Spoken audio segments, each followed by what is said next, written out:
या योजनेमार्फत महाराष्ट्र राज्यातील 21 ते 65 वयोगटातील पात्र महिलांना दर महिना 1500 रुपये असा आर्थिक लाभ देण्यात येतो। आता लाडक्या बहिणींना महाराष्ट्र सरकार वाढीव हप्ता देणार आहे। 1500 रुपयाऐवजी आता लवकरच 2100 रुपये प्रति महिना लाडक्या बहिणींना मिळणार आहे। तर नमस्कार मित्रांनो, कसे आहात?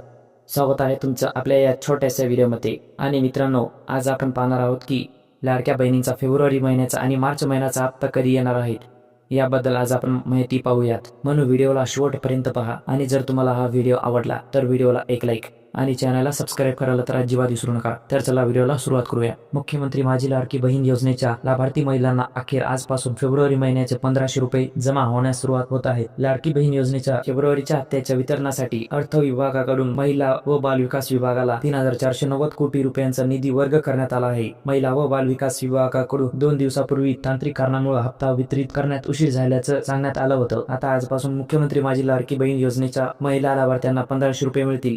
मात्र फेब्रुवारी महिन्यात लाडक्या बहिणींची संख्या घटणार आहे। फेब्रुवारी व मार्च महिन्यासाठी मुख्यमंत्री माझी लाडकी बहीण योजनेच्या वितरणासाठी 3490 कोटी रुपयांचा निधी अर्थ विभागाकडून देण्यात आला आहे। महिला व बाल विकास विभागाकडून हप्त्याची रक्कम वर्ग करण्यात येईल। फेब्रुवारी महिना संपण्यास अवघे 2 दिवस बाकी असताना हा हप्ता वर्ग करण्यास सुरुवात होणार आहे। लाडकी बहीण योजनेचा निकष होते त्याची कठोर अंमलबजावणी करण्यात येत असल्यानं महिला लाभार्थ्यांच्या संख्येत घट झाली आहे। डिसेंबर महिन्यात ज्या राज्य शासनानं 2,46,00,000 महिलांच्या खात्यात रक्कम पाठवली होती, त्यानंतर जानेवारी महिन्याचा विचार केला असता त्या महिन्यात 2,41,00,000 महिलांना लाभ देण्यात आला। म्हणजे जानेवारी महिन्यात 5 लाख महिलांची संख्या घटली होती। त्यानंतर महिला व बाल विकास विभागानं केलेल्या पडताळणी प्रक्रियेत लाभार्थी महिलांची संख्या आणखी 4 लाखांनी घटण्यात आलेली आहे। त्यामुळे साधारणपणे 2,37,00,000 महिलांना फेब्रुवारी महिन्याचे 1500 रुपये मिळतील। तर भेटूया दुसऱ्या व्हिडिओमध्ये, तोपर्यंत जय हिंद।